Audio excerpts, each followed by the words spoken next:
Welcome back to Masters of Modern. I'm your host, Alex Kessler, here with my co-hosts, Michael Grothy and Marshall James. Welcome, Michael and Marshall. The double M's. Hello. The real MMcast right here. I don't know what that Kess and Ben duo is about. The people are raving for more Mike and Marsh. Mike and Marsh. I'm the cat part of cast. Oh, gotcha. And then. Does that make Ben the ass? Gonna go with that. That sounds great. I'm fine with all of these rules. So, welcome to Masters of Modern. We are a podcast and YouTube show that talks about Magic and Modern and everything else. Today we are talking about the recent core set. Magic 21 is being previewed as we speak. In fact, on Monday following this episode, which the date is the 15th, I believe. Maybe the 16th. On Monday the 15th? We will have our preview card episode going up on YouTube. We have a cool, awesome preview card. It is given to us free by Wizards. I think it's probably the best one we've had in a while. So I'm really stoked for you guys to see it. It's pretty spicy. I'm excited. I'm definitely excited. It's a new card. It is a new card. New card, very exciting. Very exciting. Excuse me. And then... but for today's episode, we're going to be talking about M21, going over kind of all the cards, probably chronologically with how they've been released and previewed. That way, we can make sure we don't forget any in the past. And I mean, just on a top one level, it's really exciting. There's a lot of really cool stuff in it. We're finally starting to see White get a lot more tools, just to like kind of the what felt like they were doing with Red 5 years ago. They're now finally kind of getting to what White between the Commander product for Ikoria and now stuff like Mangara. We're just getting a lot of cool stuff there. Just there's a lot of really flavorful cards, some really powerful reprints, some expensive reprints, and it's definitely turning out to be one of the more exciting. Of course, that's phasing's back. Who would have thought? I'm super thrilled, but I mean, I think phasing is back. I feel like phasing is back because of Arena. If we hadn't had Arena, phasing is too complicated to write out and explain on paper. I think that was always their argument. But phasing, outside of a rules context, you can explain to somebody what phasing means in plain language, or in like coding. They can just code like, oh yeah, this card will gray it out. I think the fact that they started leaning more towards more colloquial reminder text. Like the reminder text no longer has to be the exact rules of it. They're like more like just verbal walking through to make it easier to understand. I think they tested the water with Teferi's response. Right, that's what the card's name Protection. is. Teferi's Protection. And the command set, it's been such a popular card, and no one's really had a problem with the rules mechanic. I think that. Something they also said is that a thing that they want in White is the ability to protect permanence in the way that blinking normally does. But blinking has so much a card advantage wrapped into it that it ends up very difficult for them to be able to balance it on those types of cards. And just straight up phasing allows them to push those type of protection effects without having to worry about someone like using a 1-mana creature to blink Kitchen Finks or Blade Splicer or something more powerful. So I think all those things all wrapped in one have made it, and it's deciduous, right? It's not evergreen, but it's not the returning non-evergreen keyword to the set. They now have access to the word phasing whenever they want, similar to how hybrid mana is used or vehicles are used. So maybe I missed an announcement or something. We've literally seen phases out, the phrase phases out on 2 cards, and they're both Teferi. One of them is an intro deck planeswalker, admittedly, so they expect new players to be exposed to it. But unless there's an announcement I missed, I feel like phasing being evergreen... It's not evergreen. It's deciduous, though. Aggressive. We got it on like one commander card that references Teferi, and now 2 Teferi cards. It's just like a Teferi thing that Teferi does for like flavor more than anything. I mean, I think Mike is right here. And I think there's a difference between the mechanic phasing, which I don't think is back. I don't think we're going to see any cards with phasing printed on them because it's such a feel-bad mechanic. Because you cast a card with phasing, if it's a creature, you have to wait until it's done with summoning sickness, and then comes around to your turn. It immediately phases out, so you don't get it that turn either. So you have to wait a whole another turn before you get to use a phasing creature.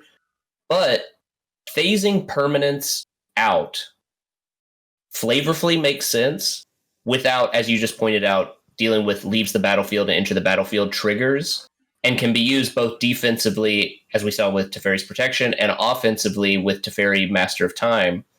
And so I think we might see deciduously phases out as this is a blink, but not really. But I don't think we're going to see phasing come back. And I think it's from Maro's Tumblr, but I might be wrong, that he said that this is now a tool that they're allowed to put into sets in a limited supply. Not something that they're planning on being evergreen, but something that if a set needs it, they're allowed to use it. And not in the same way where, like, there are mechanics that they can't do that with, like Landfall, for instance, without it being a feature of that set. They can change the rules on a card for it, but they've made, from what we have been told, phasing is something that's available in the tool chest. It's just not something that's like evergreen. It's not going to be in every set, but it's also can return without it being a major feature of marketing for that set as well. So Teferi, he's the face of the set. Teferi, Master of Time, 2 blue, legendary Planeswalker Teferi, comes in at 3 loyalty. You may activate loyalty abilities of Teferi, Master of Time on any player's turn anytime you can cast an instant. +1, draw a card, then discard a card. -3, target creature you don't control phases out. -10, take 2 extra turns after this one. So in 1v1 games, ostensibly this is +2, draw a card, draw 2 cards, discard 2 cards. Or draw a card, discard a card, draw a card, discard a card. Or +1, draw a card, discard a card, or I guess it's -2, draw a card, discard a card, phase, or any kind of version of those combos, right? So it's interesting that you can do it on both players' turn. You do get to play it on your turn and their turn, so your turns are included. In multiplayer, it's a whole different bucket of bolts, where the fact that you can play it on every player you're facing, so you get 4 draw a card, discard a card triggers, and he ultimates by the time you get to your second turn with him in play, he'll be able to ultimate. If you wait till your turn, it'll survive. If you don't wait till your turn to ultimate, you can just take 2 extra turns in the middle of other people's turns. Yeah. I mean, I think this is pretty cool. I like that in non-commander formats. I do appreciate they can come down, you loot with it right away, and then you can defensively phase someone out on their turn so they can't necessarily crack back into Teferi. But it's also cool that if you stick him and they don't have a threat you have to deal with, then he's starting to... He feels almost a little bit like, while he's drawing cards, he's sort of like Jite, because you're piling up removal spells you get to use later if they don't pressure it.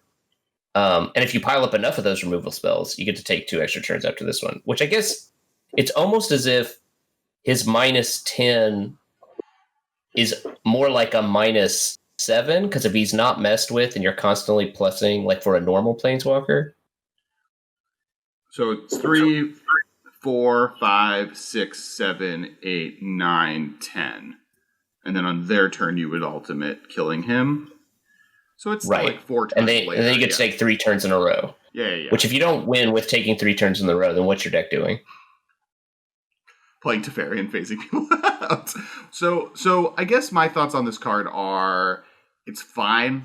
I don't think this is better than Jace. I like in Modern, right? I don't think this is better than the other Teferis. I don't know if this is better than Gideon. I don't think that this is playable in Standard, unfortunately. I think it's very cool and flashy. The static ability is very cool and flashy, but its abilities don't do anything. Right. He never gives you card advantage, and he never affects the board. Phasing is just like, your guy can't attack me for 1 turn. And -3 for phasing is like brutal. I mean...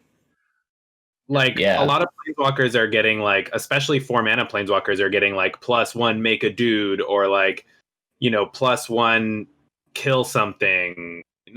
Maybe -2 kill something, but like -3, your guy can't attack me for 1 turn. Like, this strikes me as an annoying multiplayer commander. where it ticks up super fast, and then you take a bunch of extra turns, and everybody hates you in your commander game or whatever. But it doesn't strike me as like a 1-versus-1 constructed playable card. I think as a discard outlet in standard, if you're looking for ways to efficiently get stuff into your graveyard, but also draws you cards, like because this 4 mana. Sure, but it also does the other Planeswalker things. It's not like it's not going to 2 extra turns or doing all those things. But yes, I agree that this seems much more of a commander-focused excitement card than... Compare it to Royal Scions, for example. I mean, it's an extra color, but Royal Scions costs 1 less. It's got the same +1. It has another +1 that's relevant, and it ultimates, I guess, a little... No, it ultimates faster because it starts at 6 loyalty. Plus it's the 6. It doesn't have the same... Yeah. It doesn't have the same +1, though, right? Because this is draw 2 cards, discard 2 cards. That's different than draw a card, discard a card. It's better than that, too, because you get to draw the second card on your opponent's end step to, like... know what have you want to do. Information. But it's just, you're paying an extra mana for that. I don't think it's worth it. Okay. I don't know. I do think it's wild that I think your argument about Teferi is good. And at the same time, Teferi is now, and this might be a first, there are 9 different versions of this Teferi you can own. Yes. Every Magic person who on Twitter who had either ever had a job working as a person who has to sort cards or currently manages like the people at SAG like physically were hurt when they revealed how many versions of this card are going to exist, especially the main version, that there are 4 different versions, but the artwork is all like... And they're all roughly the same. Yeah. I think that's what struck me is they're like, we tried to show like Teferi phasing through time, but if you look at I was expecting drastically different scenes, a la, famously like Mishra's Factory had 4 different arts and they were in 4 different seasons, and those were cool because you can see it progress. I thought that's what we would see in the background is like, 4 different planes, like he's going to, you see Ravnik in the background of Warren and Dominaria in the background, but the background's just blurry stuff. They just every did single art. A few saturation change on Photoshop. They just like slid the slider over a little bit, and then that's card number 2, card number 3, card number 4. Exactly.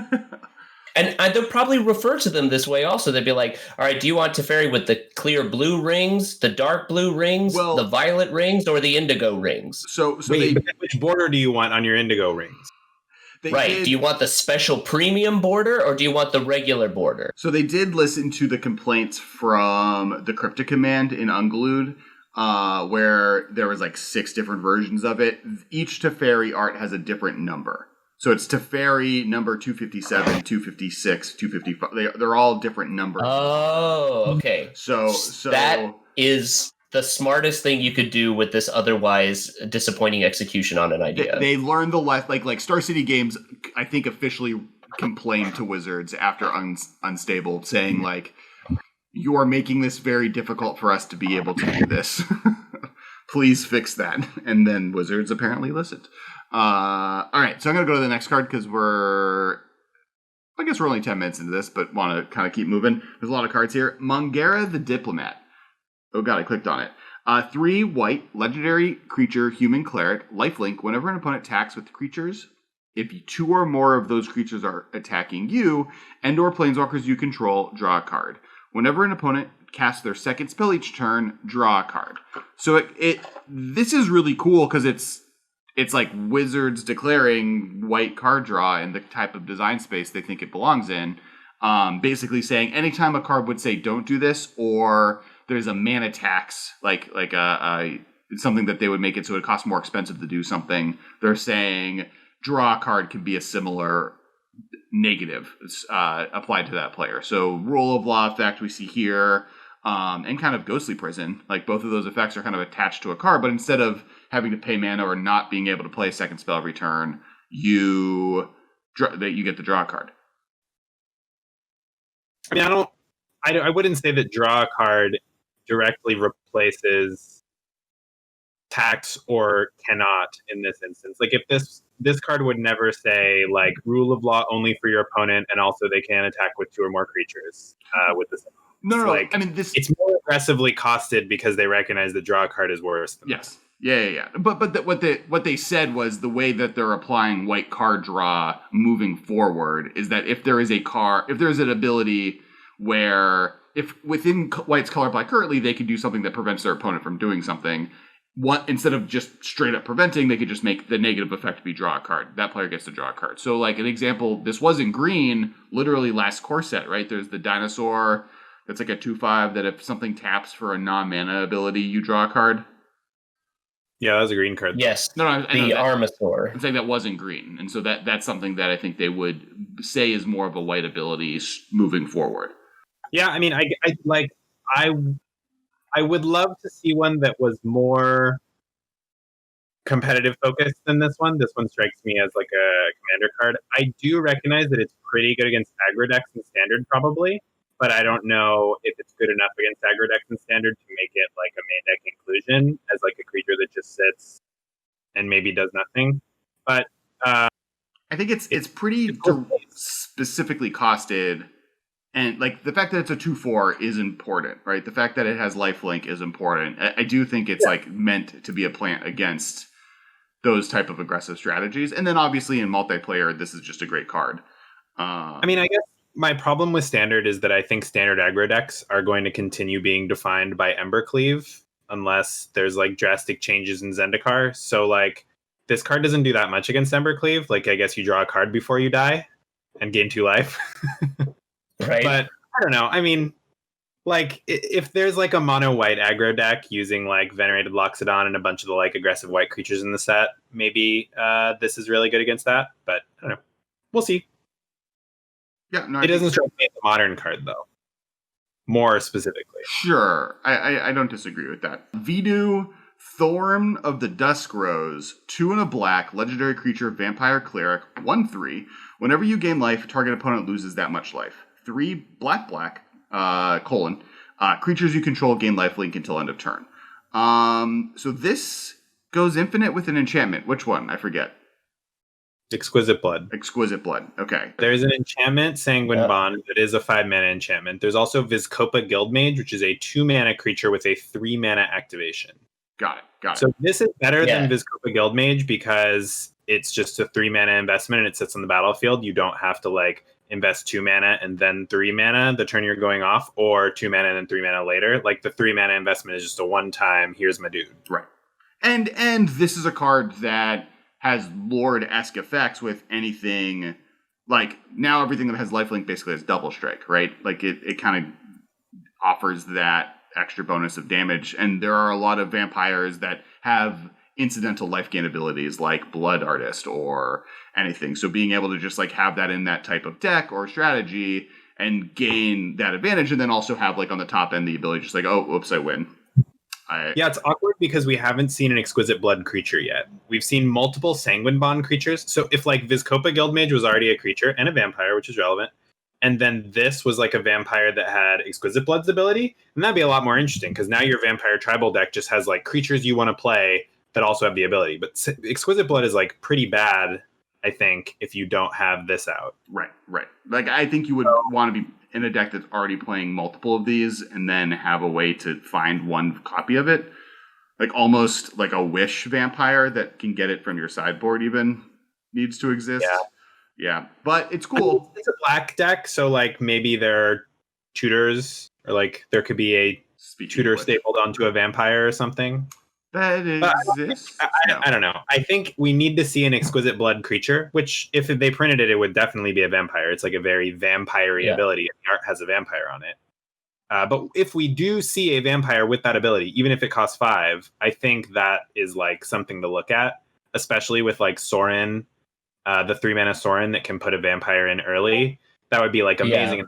You like play this guy on 3, you play Sorin on 4, put it in, and then you win. Or like Sorin can tick up and generate value, and then like later just like, I play them both in the same turn. Gotcha.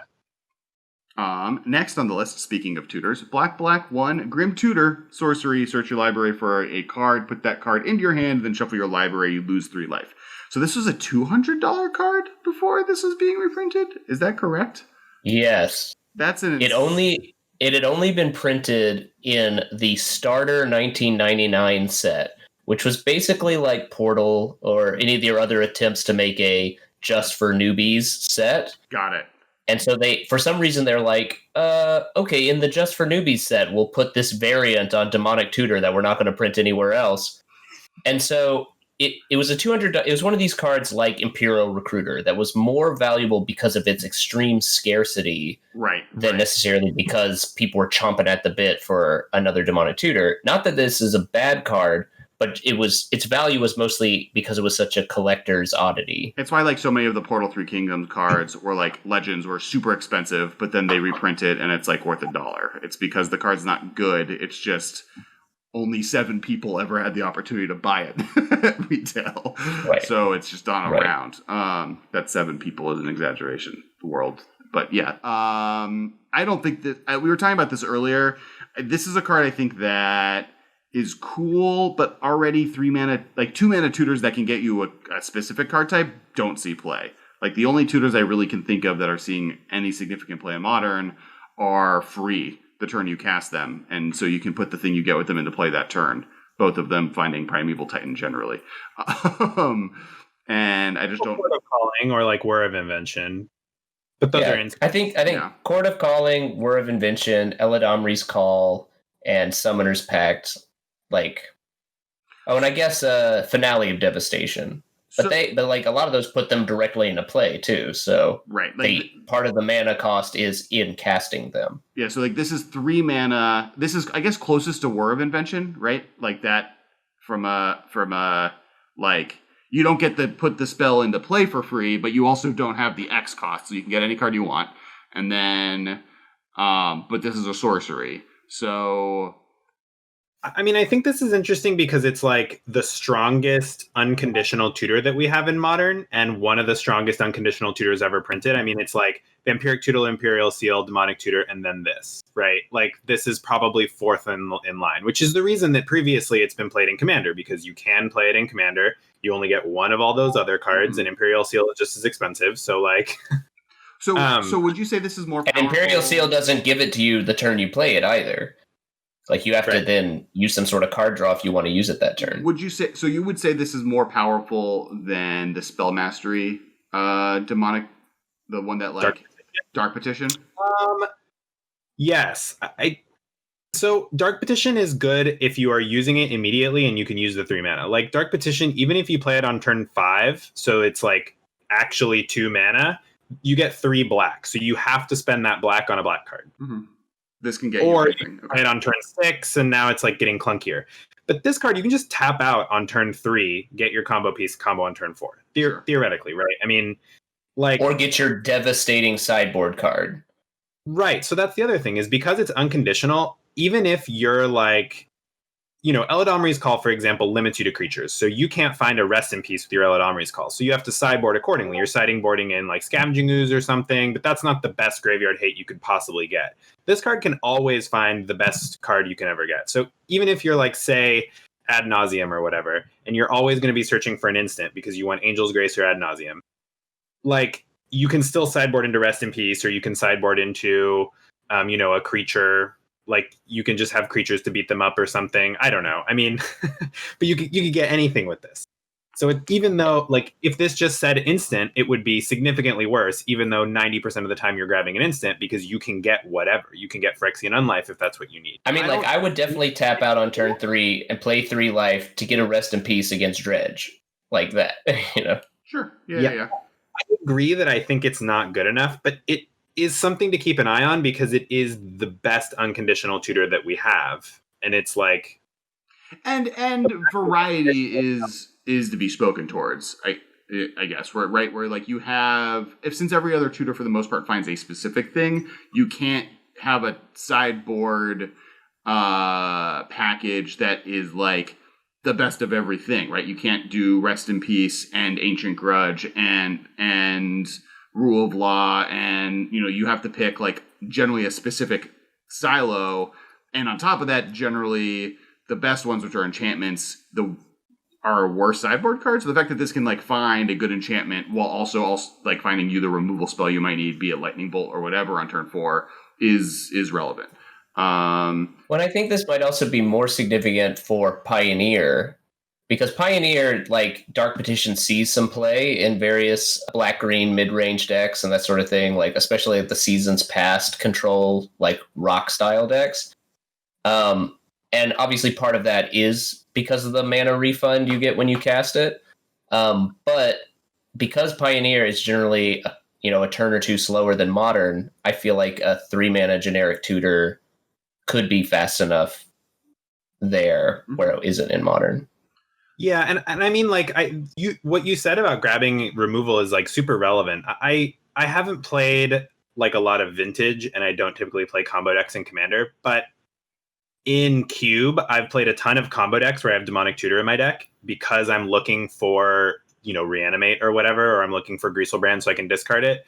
But then a lot of the time I'm just like, I'm actually just going to grab Phyrexian Arena because my opponent is trying to like counter all my spells, but they tapped out. So I'm just going to grab this, play it. I'm going to get a bunch of card advantage. I'm going to win that way. Or, I'm getting beaten up by Mono Red. I'm just going to use this Demonic Tutor to search for a Fatal Push and I'm going to push their guy or whatever. Like the flexibility of an unconditional tutor like can't be understated, I think. Yeah. And so much power level in the format is at 1 mana. Because typically you do see these siloed decks in Modern, but that's just because of the tutors that are available. And like even out of Jund, Bloodbraid Elving into this is not a sad day, right? Like getting this. I mean, like I'm not wanting to do that, but like that's the fact that I can play this to find sideboard cards that I need to find, and then also there are many ways that I could get it cast without having to tap out, or I can get to the late game and be able to play this and a spell I need to be able to stop my opponent from doing something is relevant. Yeah. Now, before there's some reprint conversation I have. The first one is just 3 previously pretty expensive cards that are being reprinted into Standard. Ugin, Azusa, and Ruined Halo. Of the first ones... Unfortunately, Ruined Halo tanked when it was in Ultimate Masters. Oh, it was in Ultimate Masters. Okay. So Ruined Halo is not an expensive reprint. Same thing until I looked it up, actually. It was on my list, and then I took it off. Got it. I mean, this is a relevant sideboard card. Oh, God. Okay, we're good. Empty can of drink was not spilled everywhere because it was empty. But it is,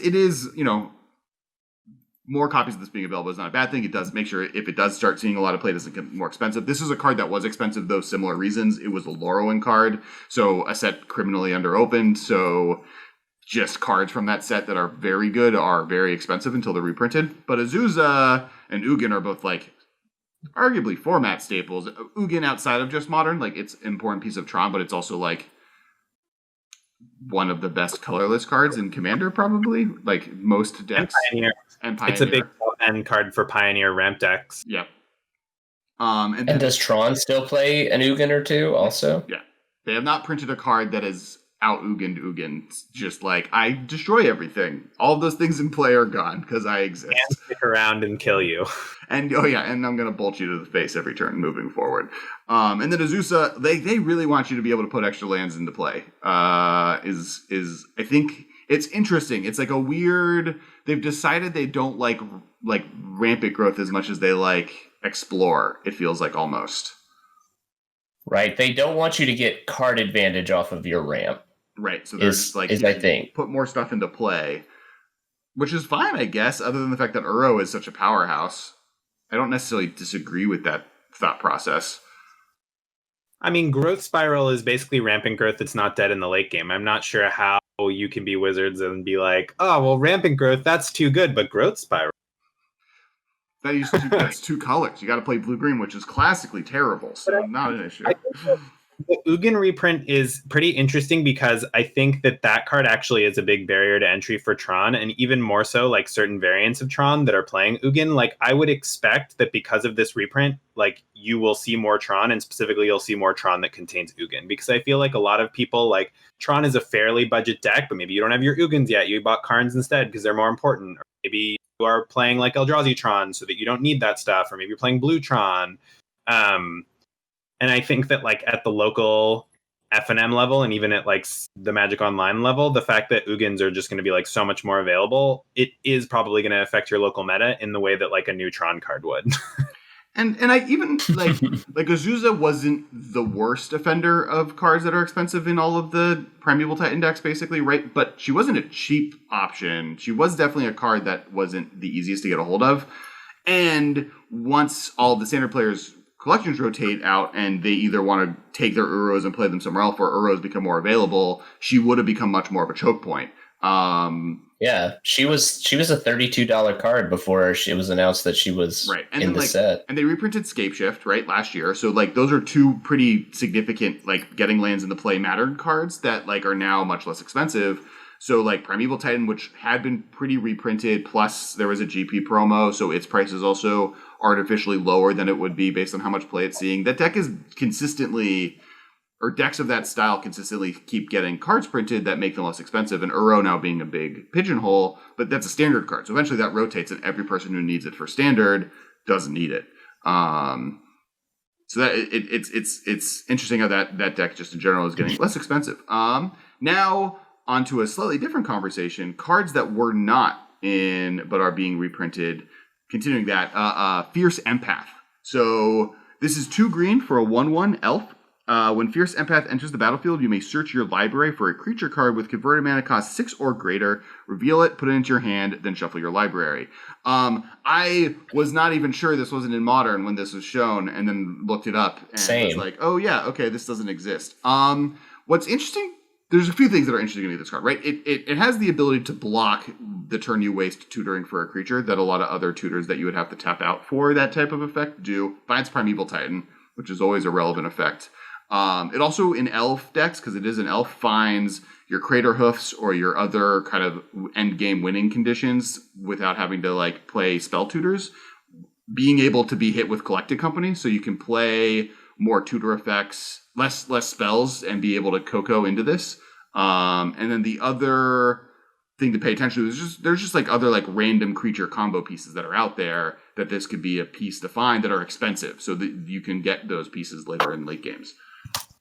Thoughts? I don't love it. It's fine. I mean, I don't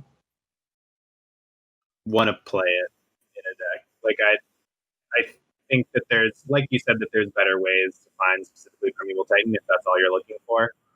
And I don't think that this is like a super great toolbox card, because like the card you're getting has to be so expensive. You can't just like go grab something cheap to like try and beat an aggro deck, and you can't like grab sideboard cards off of it, because what 6 mana sideboard cards are you boarding in?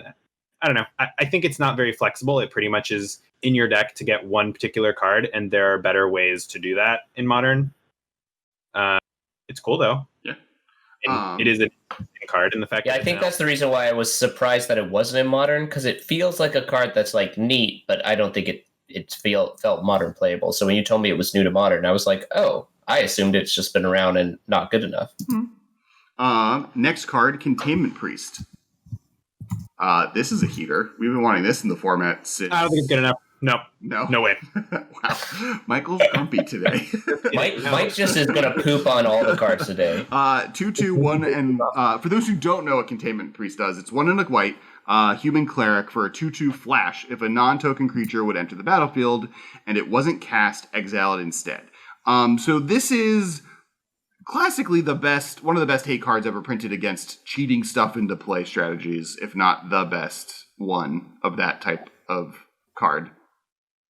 But this includes graveyards. This includes any type of like cascade shenanigans. This includes from exile. This includes from your library. So like the aforementioned using what's it called? Court of Calling. This just stops that in its tracks. Collected Company, and it's a flash 2/2. It's like a pretty efficient body and threat, and you can just leave it up and get them the first time, and then from that point on, they can't do anything about it. This is in play. And it also just happens to be in Modern's best creature type. Yes. It's interesting. Or I guess most relevant creature type. Some of the decks that want to play this, like humans or elves or the creature toolbox decks, kind of are often playing either Court of Calling, Collected Company, or Aether Vial, which this hoses all of those. It's probably worth it, especially if you're an Aether Vial deck. depending on what your opponent is doing. But like, if you're spirits or something and you have like collected companies in your deck, like, is this something that is good enough? Like, are you boarding out your collected companies for this, or are you not playing collected company because of it? It depends on the metagame, right? Like if Grishal brand decks start doing really well again, maybe. Neoform decks start picking up again, maybe. Like it depends on what your bad matchups are for those decks, and if those bad matchups are popular enough that this is an effect that you need to stop them. I also think decks like just blue-white control decks or Stoneblade decks can take advantage of this card just from the perspective it's a flash 2/2. Like that on its own synergizes with the fact that they don't like tapping out, and then it's just a good hate card against a lot of strategies that they could use hate cards against. Yeah, it's a little more flexible than just a piece of grave hate. But like, yeah, I mean, a lot of the time in Legacy, you're seeing this as like a hate against Show and Tell and Reanimator and Dredge and like, you know, other shenanigans like Tin Fins or whatever random Legacy type garbage you end up seeing. And in Modern, there is that. I mean, like I would say that Neo brand is a random Modern type garbage that you see every once in a while, right? Where it's just totally uninteractive, has one strategy, and if you Containment Priest them, they lose. Right. And that's a deck that like a year ago we thought might need to be banned. So like that's the Dogmoth combo deck this hates on because like the person's creatures can't come back. Yeah, and like the fact that like there are active decks that are just see play that this is good against, like Dredge, where you're just like, I would say you're 50-50 in a given tournament just to play against Dredge no matter what. Right. That's the thing is like in a lot of these decks, because it's white, you can play Rest in Peace in any of those decks, but it's the flexibility of Containment Priest that you're getting, right? Like, is Rest in Peace better against Dredge than Containment Priest? Certainly, because they can't conflagrate it. They can't, kill it with lightning bolts that they may have boarded in or whatever, right? Like, but like it's just the flexibility that you get. Right. You can use this card against Dredge, but you can also use it against Neoform. You can use it against decks that are trying and one other thing I was going to say is I feel like there's also a good chance that this card might help push like Eldrazi and Taxes a tier higher. Like now this card plus Eldrazi Displacer is a pretty brutal lock against creature-based decks. That's spicy. And, I love that. That's spicy. And there's already Flicker Wisp too, and like we know we're getting some more good. There might be a mono white Eldrazi and Taxes deck that this main deck's against, and now your main deck have hate against like random decks like Dredge, but it's also playing into what your deck is trying to do. Yeah, I think you're right about the meta call though, right? Because if you're playing against Neobrand, this card is just going to beat them. So you don't care if it hoses some of your cards. You just Court of Calling for it one time and then you win the game. Right. But, if you're boarding this in against like Dredge, they can kill it and like, and it might be sitting in play hosing you while they stock their graveyard and then they like conflagrate it and win or something, right? Yeah. I mean, so maybe it's not worth it there. It just depends on like what you're seeing and what, like, is this card going to be impactful enough that you don't mind some of your spells? Yep. Next card, Spark Hunter Masticore. 3 mana for a 3/4 Manticore. As additional cost to cast this spell, discard a card. Protection from Planeswalkers. 1 mana, Spark Hunter Masticore deals 1 damage to target Planeswalker. 3 mana, it gains indestructible until end of turn. We were talking about this before the cast started, and if you are a Patreon, you can check that out. Actually, in fact, this is a great moment to thank the Nobles of House Modern. So our Patreon in general, thank you guys so much. You're the reason we're able to do this podcast. You help Marshall exist to continue editing and getting all the card art. You make it so all the technology we've been able to have during COVID. Special thanks to the Nobles of House Modern. Cam Ardergini, Andrew Kelso, Brandon S. Russell, pinkies up. Thank you so much for helping support the podcast as Nobles. But during that moment, we kind of talked about the Spark Hunter Masticore, and I think it's borderline. Like in some ways, it's really strong, right? Because you can eventually protect it. Its body is on curve. It's lightning bolt proof. And it like hates on stuff like Teferi. And if you're trying to deal with ways to stop blue-white control decks that have planeswalkers, this is a card that does a lot of the work for you to do that. On the other hand, if they remove it, you just discarded a card, which is really big feel bads. Unless I guess you're taking advantage of that discard effect. But in Modern right now, I don't think too many decks, like gaining extra advantage from discarding isn't the strongest thing you can be doing. I'm definitely going to play this in like random formats just because I can take advantage of that discard, but I don't know if Modern is the best home for it. What are your guys' thoughts? I think that if you cast this on turn 3 and your opponent like kills it for 1 to 2 mana, like if they have an Abrupt Decay or if they have a Fatal Push with Revolt or even a Path to Exile, this card looks pretty heinous because you just like got 2 for 1 and you're behind on mana. But I think that if you can get this into play without casting it, like if you can Aether Vial this in, it looks a lot better. You Aether Vial it in at the end of their turn, you perhaps have mana untap to activate it right away or make it indestructible, and then you untap, you have even more mana, right? Like if you Aether Vial this into a Jace or a Teferi 5 or something, I mean, that Planeswalker is like super duper dead. Right. Then you're protected from like future Planeswalker activations of like a Jace minus or a Teferi minus or something, either Teferi minus. And it can become indestructible to hedge against sweepers. It's just like, it's so bad against Path to Exile. And like the decks that are playing the most Planeswalkers are Blue-White Control, like you mentioned, and Jund. And I think it's good-ish against both of them if you don't have to discard a card. But if you do have to discard a card, like both of those decks are just playing a ton of removal and they're just going to like wipe it off the face of the earth before it does anything and you discarded a card. But if you can get it into play without discarding a card, I think it might have some legs.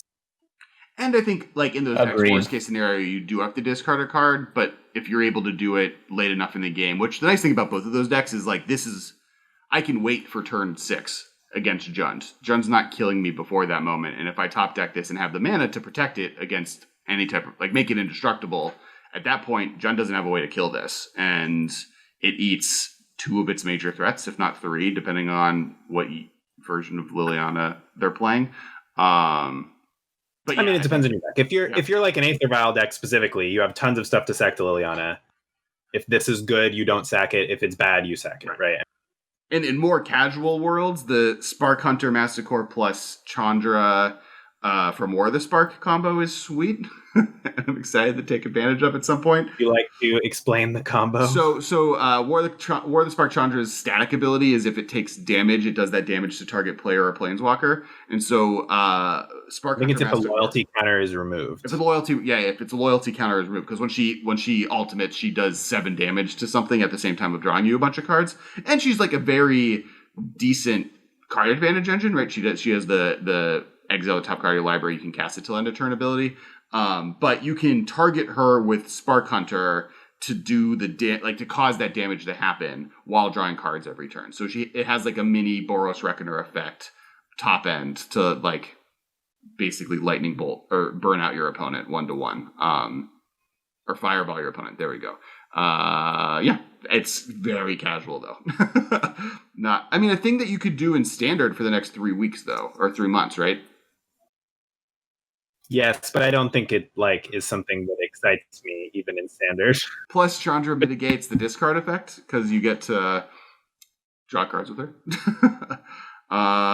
All right, next card on the list, and we can skip. I want to talk about it. We got Rin Sari the Inseparable, 1 red, green, white, legendary creature, dog, cat. Whenever you cast a dog spell, create a 1/1 green cat creature token. Whenever you cast a cat spell, create 1/1 white dog creature token. Red, green, white, tap it. Rin Sari Inseparable, deal damage to any target equal to the number of dogs you control. You gain life equal to the number of cats you control.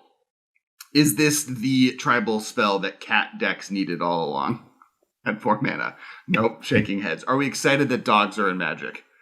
Yeah. Okay. Yes, very excited about dogs being in Magic. And I, of course, will be looking forward to playing some Commander with Ren and Stimpy, but I do think this is the best.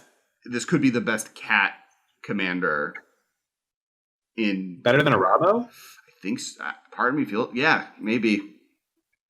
The command zone is busted. I think I think they are two different kinds of decks. That's fair. I think this is more generic. Because a Rabo doesn't necessarily need you to go wide. Like a Rabo is like build your own Voltron, whereas Ren and Stimpy want you to play a lot of little homies. But like they also combo with things like what's the lion? The Blink Lion? Whitemane Lion. They combo with Whitemane Lion in Commander that I'm pretty excited about. Like you could just make a dog every turn, like for 2 mana, you can make as many dogs. Yeah. Because wait, I think it's interesting the way they built it for Commander is dog, the less supported tribe, is the one that his damage ability is tied to. Right. And cats, the more supported, is the one you gain life. So you need a way to put dogs in a play. But luckily, you get dog buddies when you play cats. So you can still just play cats, and think of him as sort of like a Edgar Markov that has to be in play for its Eminence ability to work. But then you're just playing a cats deck and filling up your right. And it's field with dogs. It's definitely, there is a larger variety of good cat cards out there than Hound cards, now known as dogs. I'm so glad Hound is gone. It's confirmed Hound is gone, right? There are no more Hounds in Magic. Loving that. All I believe hounds so. will become dogs. Sweet. Loving it. All right, next card. I do think it's interesting when you cast Changelings, you get one of each token. Ooh. Changeling in Modern 4-drop. There's one good Changeling, right? There's the 1-drop one that's like sees play now because it's like a ninja, and so it takes advantage of those. And yeah, Eliminate is the next card. Black 1, destroy target creature or planeswalker with converted mana cost 3 or less. So, is this better than, like, what decks want to play something that's not Abrupt Decay / Assassin's Trophy? It's kind of like, is there black decks that aren't Jund and or like Grixis, I guess, right? Like, is this better than Dreadbore? Is this better than, I think there might be, like, I think Esper might think about this type of card. I think straight up blue-black decks will. Mono black decks actually love this card, I think, and this is a staple in those in some ways. There's not a lot of those, but 8-rack will be around forever. Like a Mardu deck could play this. I mean, pretty much if you're black but not green, I think this could be a consideration for you, but It is somewhat kind of meta dependent. I mean, we've pretty much never seen anybody play Smother. So the Planeswalker thing has to be relevant. If the Planeswalker thing isn't relevant, I don't think that like Smother is a sleeper hit that we were just missing on. But like in I do think Liliana the Veil, 3 fairy, and Red and 6, being able to nuke them for 2 mana does make me feel like I'd be okay with playing that over Fatal Push in certain scenarios or alongside Fatal Push. And you'll randomly also see like what's the Jeskai Planeswalker's name that I'm forgetting? Narset. Royal Scions? Narset. Yeah, Royal Scions, Narset. There's like a lot of random 3-drop Planeswalkers that do see some play, just not as staples. But then you add the layer of Domri, sometimes. Domri, yeah. Is that what you said? Sound like you said that. You broke up, but cool. Yeah, Domri. So yeah, I think there's enough. And Gideon of the Trials. Gideon's like half. There's. Love Gideon of the Trials. One day that card will see more play. All right, next card. We can talk about. We'll talk about Gadrick the Crown Scourge. 2 and a red, legendary creature dragon, flying. Gadrick the Crown Scourge can't attack unless you control 4 or more artifacts. It's a 5/4. At the beginning of your end step, create a treasure token for each non-token creature that died this turn. This is a very aggressively costed flying 5/4. It has a requirement. That requirement is not that hard to pull off. So, to me, it feels most comparable to Covetous Dragon. In Soul Artifact. Not Covetous Dragon. The Gargoyle. It is. Locthwain Gargoyle. It is trying to be Covetous Dragon, but playable. Which I think it is, or more playable than Covetous Dragon. Dragon was a house back in the day. Marshall will tell you, probably, maybe. Oh yeah, Kai Boudet, man, became the world champion thanks to Covetous Dragon mono brown red, as they called it. Back when artifacts were brown. And broken. Yeah. So, thoughts seeing play this card? Is this better than Ensoul Artifact? I think this is better than Ensoul Artifact in a lot of places. I think that the Ensoul Artifact can be cast on turn 2. Like a turn 2 onto an Ornithopter and start punching into your opponent if you drop the Ornithopter on turn 1. So hasty 5/5. Okay, all right. Yeah, I think the dream within Soul Artifact is that you can cast it on turn 2, but also yes, it always has haste, and this thing costs 1 more mana and never has haste. Are we going to talk about Pack Leader? It's a 2-mana Lord for dogs. It'll be good if they print good dogs. Next. I don't think we're going to talk Lana Royal Elf. And they printed we've got Isamaru, Hound of Khanda, and they also printed this baby dog, this cute little wiener dog that has sacrifice to make something indestructible. Super adorable. Yeah, we're 3 cards in. Almost there. Deck builds itself. Okay, Seasoned Hollowblade, 1 and a white, human warrior, discard a card, tap Hollowblade, it gains indestructible till end of turn, 3/1. So, this is most comparable to, what's the dinosaur one? It's a vampire. The Adonto Vanguard. Adonto Vanguard, I was never going to get that card. There's so many vowels and letters that go together that aren't. I mean, I would say in formats where Adonto Vanguard is legal, this is enough worse that I don't think you would ever play it over Adonto Vanguard, which doesn't get played in Modern, really. So you think the discard ability... Because from my perspective, the discard ability is worse until it's better, right? Paying life is always bad. Welcome to Magic. It's bad unless you have a death or a death shadow, I guess. If you are a deck that's in the market for playing a 2-mana 3/1, you probably are aggressive, and therefore cards in your hand are much more valuable than 4 life. So, but in decks like Legacy, where the 1 mana white 0/4 saw play just because it had discard for free on a 1-drop, there's no 1-drops that do that, but there are only 2-2-drops. There's a pretty minimal even amount of 2-drops. Does this offer a discard outlet that's also an aggressive threat and possibly playable on its own, 2 decks that then want to be able to discard something that they reanimate later? I think if you're comboing, 1 mana is so much less than 2 mana, more than 2 mana is double. Mm-hmm. Okay. It is double.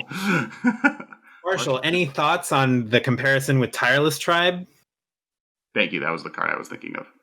I mean, if you wanted to compare it, you should compare it to Wild Mongrel / Noose Constrictor, right? Sure. If that's the comparison we're making. So this is some weird hybrid of that.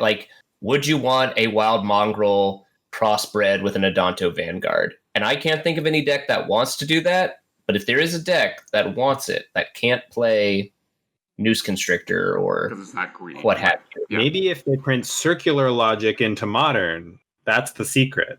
Do you think that's going to happen? I mean, do you think Circular Logic is safe for Modern? I feel like it could be. I think it would be. But I don't think you'd be playing blue-white, probably. I think there are probably other colors that could do more with Circular Logic than white. It's cool that Faith Feathers is getting reprinted. I didn't see that. Limited All-Star. Yeah, I mean... nothing to do with Modern. This set's printing all the answers to the War of the Spark Planeswalkers right before they rotate. Well, that's like a thing that they do with core sets. Core sets always come out and print out extra powerful things for the sets that there were before, but also some answers. So last year there was the Dinosaur 2-drop that made all dinosaurs cheaper, and they did damage when they entered play or something insane. And there was a bunch of Super Enrage Enabler Dinosaur. Yeah, and then there was a bunch of vampires that Sorum was printed so he could cheat in all the 5-drop vampires into play. That's what core sets do. They bump up the strategy that's rotating while also offering ways that fight against it that were both too powerful to have for 2 years or too risky to be around for an entire year. But if Standard is overrun by a vampire deck for 3 months, no one's going to lose sleep. See the Truth.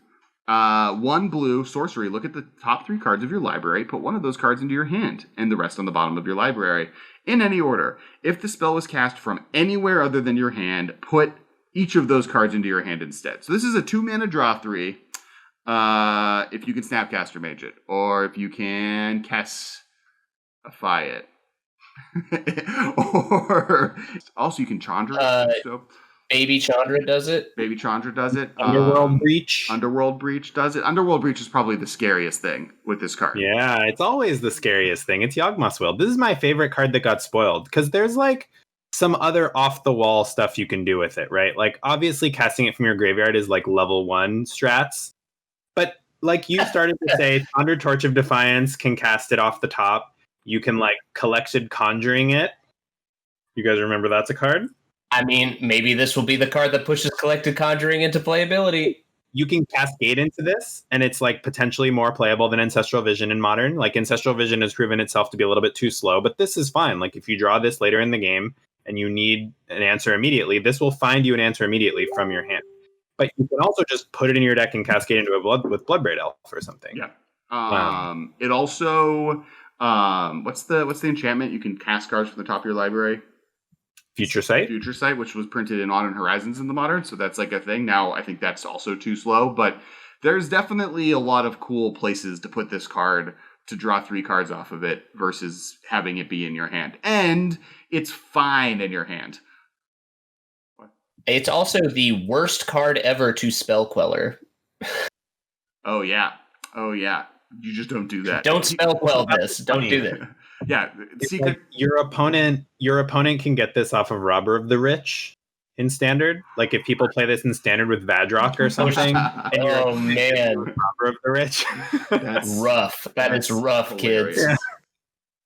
I've been thinking a lot more about Standard and Historic because I've been playing so much Arena during quarantine. So now I'm like getting the Standard interactions. I actually like didn't even think about the Chandra effect though, and that's like kind of super dope.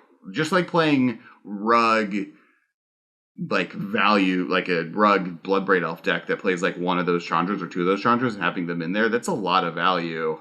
Some type of Blue Moon deck where you would be in the market for like finding specific pieces, but then also like Chandra's in your deck. Right. And Blue Moon's great because like Chandra's exiling the second Blood Moon, or if you exile the first one accidentally and then you have to find the second one, you're fine because you don't want 2, but you are playing 4 of them. Yeah, it's sweet. Yeah, and in Blue Moon you're playing Snapcasters as well, so you have like multiple ways to cast this because like you can't always hope to luck it off the top of your deck with Chandra unless you have like also Jason play or something, and at that point you're winning. Who cares about how many cards you're drawing? But but yeah, you can snap it back. You can just cast it on turn 2 to look for a Blood Moon for turn 3, or you can cast it on turn 2 to look for whatever your like combo win is that you're typically playing in Blue Moon. But yeah, speaking of Chandra, the next card, Chandra Incinerator, 5/1, red, creature elemental, 6/6. This spell costs X less to cast, where X is the total amount of non-combat damage dealt to your opponents this turn. Trample. Whenever a source you control deals non-combat damage to an opponent, Chandra's Incinerator deals that much damage to target creature or planeswalker that player controls. Rift Bolt makes this card real inexpensive on turn 2. I feel like this card is a little Win Mori to me. It is very cool. It's not that hard to get this into play on like turn 2 just with Lightning Bolt. Or on turn 3 would be on Lightning Bolt. I guess you have to play Rift Bolt to get it there. 2 Lightning Bolts or Lava Spikes on turn 3, and this. So if you turn 1 Rift Bolt suspended. No, literally this can be in play on turn 2 if you Rift Bolt on turn 1 and then bolt them on turn 2. If you Rift Bolt and Lightning Bolt. I mean, it is significant that is a huge threat that you could theoretically get in the combo deck that is Burn. That you could get in on turn 2 with luck and turn 3 easily. And that's turn 3 where you were also doing other things. Like it wasn't just I committed my entire turn 3 just to getting this into play. And then it's a creature that can't be fatal pushed. It can't be abrupt decayed. It can't be burned out by really anything. It can't be dismembered or the new spell we were talking about. And it does mitigate the card disadvantage that you run into if you have to burn one of their creatures that are in play, right? Like the ability to get rid of their hate bear creatures or things that are in your way to block by doing 3 damage to their face and then 3 damage to that creature draws you a card, basically, right? Like this drew you a card, either the damage it's dealing and the damage that you were able to not have to spend a card killing that creature. I think that like the fact that Burn empties its hand very quickly, and this is such an atrocious top deck, is what kind of turns me off it. Like, it's an opening hand card, right? Where you like describe your opening hand and you're like, how can I ever lose? But like, if it's not in your opening hand, it's like pretty miserable. And it's also not like winning the game on the spot if it is in your opening hand. Like, obviously ley lines are playable, right? Because if you have Leyline in the Void in your opening hand, it's going to win the game. But this is not the type of card where if it's in your opening hand, you win the game. You just have like a very strong sequence of plays if it's in your opening hand. And then if it's not in your opening hand, like if you draw this on turn 4 when you've like gone like Goblin Guide into burn into, you know, Eidolon burn or something, and you have like 1 card left in hand and you draw this, you're like, ugh. Cool. Next card, Chandra Heart of Fire. I only want to talk about this for one thing. 3 red. Discard your hand, then exile the top 3 cards of your library. Until end of turn, you may play cards exiled this way.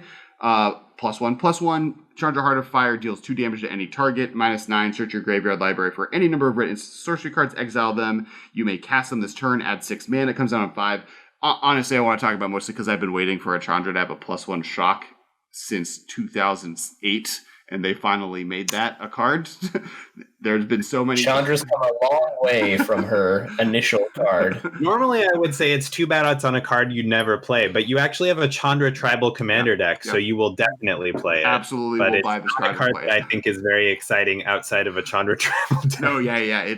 I'm not looking forward to playing this in Modern anytime soon. Just the fact that like finally there's a Chandra with +1, do 2 damage to any target. It's really elegant. Should have been what's been going on since the first one.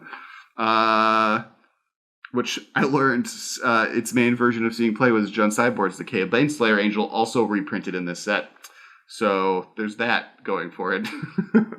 not a dragon, so nor a demon. So this Chandra does not kill Baneslayer Angel. That's true. Is there anything? What's the best removal spell for Baneslayer Angel in Standard right now? Heartless Act, the same as the best removal spell for almost everything. Fair. Okay, there you go. All right, thank you guys. So that's it for today. We're going to continue. We'll continue with to give you a sneak preview. We'll start next week with Basri Ket, the new white planeswalker with the dope axe, bow and arrow, sword, and sand magic. But until then, thank you guys so much for listening. Also, make sure to check out next week. We're gonna the hot take that we normally release Monday or Tuesday will be our preview card. So stay tuned on Monday. We will have our preview card episode. Or 15-minute hot take preview card reveal. It's a dope one. Make sure to follow. I'm at Kess Wiley. Marshall and Michael, where can people find you? You can find me on Twitter at Marsh Unfocused, or you can follow our production company at Time Traveler Pod for Time Traveler Media. You can find me on Twitter at Dudard, DUDARDD.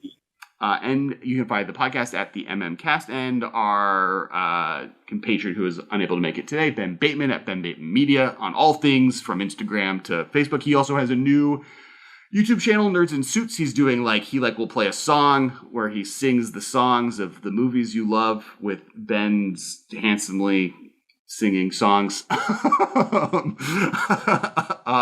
is it funny that every time he talks about this, because I haven't gotten to watch it yet, but every time I just for some reason think Jurassic Park, and then imagine just Ben going da na na na na na na. Oh, that actually, yeah. I would watch that video and it. Absolutely. Ben, if you listen to this, you need to record that. Also make sure to check out our Patreon. We mentioned it earlier, but it is how we make this podcast happen with your guys' help and support. It's a podcast we're able to do, and all the extra content that we've been able to push out. Also, just make sure to stay tuned. We're going to release more content. I've been releasing Commander deck texts. I've been releasing random op-ed stuff straight to camera. So obviously, subscribing to the YouTube channel and hitting the little bell will let you know when just random content comes out with no schedule behind it. It just does what it wants. And by it, I mean me. Also streaming, make sure to check that out on Twitch, twitch.tv/Kess Wiley and Kess Wiley everywhere else. And thanks so much for listening, and make sure once again, check it out next week. preview card. And then we'll be continuing the review of M21 at the end of the week on Friday. Thank you so much, and thank you to the Patreons as well. Have a good night, everybody. This has been a production of Time Traveler Media, sending podcasts into the future.